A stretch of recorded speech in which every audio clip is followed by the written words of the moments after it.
তুর্য ভাই, আমরা যতটুকু জেনেছি যে আজকে সকালেও আপনি একটা স্ট্যাটাস দিয়েছেন ইউএইতে অটো ভিসা ক্যান্সেল হওয়ার বিষয় নিয়ে। যেহেতু বাংলাদেশের প্রায় ইউএইতে বসবাসরত 80% মানুষ হচ্ছে চিটংয়ের, সে কারণে আমরাও এটা নিয়ে একটু ডিপলি আপনাদের সাথে একটু কথা বলতে চাই।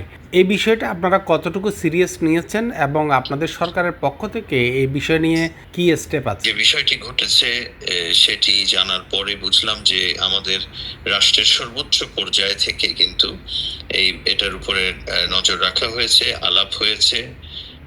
এমবাসি বাংলাদেশে যারা ইউএইর এমবাসি এবং তাদের মাধ্যমে ইউএইতেও এবং বিভিন্ন আনঅফিসিয়াল চ্যানেলেও আমি মনে করি আলাপ হচ্ছে। এটি তো শুধু আমার আর আরেকজনের সাধারণ নাগরিক হিসেবে শুধু চিন্তার বিষয় নয়, এটা পুরো রাষ্ট্রের একটি জাতীয় আমার মনে হয় কনসার্ন এবং ন্যাশনাল কনসার্ন। অতএব সেটাকে সেভাবেই আমাদের মাননীয় প্রধানমন্ত্রী তিনি দেখছেন।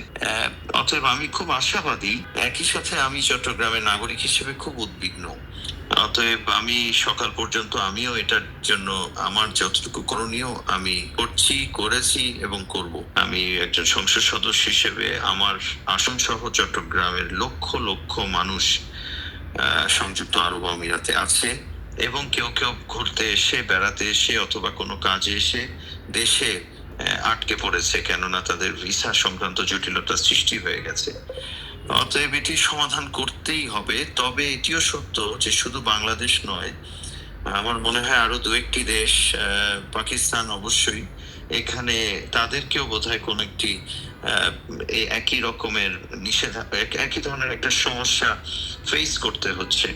মনে করি যে এটার জন্য যতটুকু সিরিয়াসনেস রেখে এই বিষয়টিকে গুরুত্ব দিয়ে দেখা দরকার আমাদের মাননীয় প্রধানমন্ত্রী নেতৃত্বে এবং পররাষ্ট্র মন্ত্রণালয়ের দক্ষ মন্ত্রী মহোদয় এবং প্রতিমন্ত্রী মহোদয়া দুজনই এই বিষয়ে নজর শুধু নয়, আমার মনে হয় পুরোপুরি একটা ডায়ালগে আছে।